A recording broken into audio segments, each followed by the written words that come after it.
During the pandemic, Australia's arts and entertainment sector was among the first hit and the worst hit, and it will be among the last sectors to recover.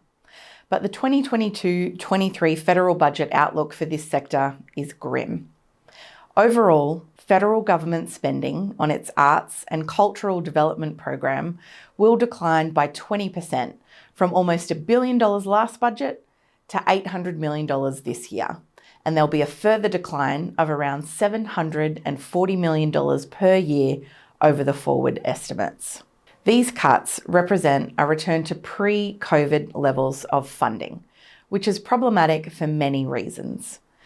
Even pre-pandemic, Australian government spending on culture was amongst the lowest in the OECD at 0.9% of GDP. Nordic nations, for example, invest in their arts and entertainment sector at a much higher rate.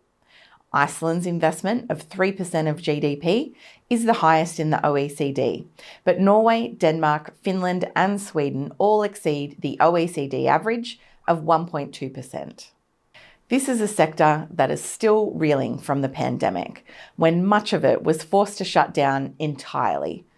Many workers were ineligible for JobKeeper and the relief package was slow to be rolled out and poorly designed, with many artists and smaller organisations missing out entirely.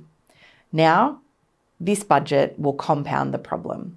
It's an appalling snub for an industry that's an absolute jobs powerhouse for the Australian economy.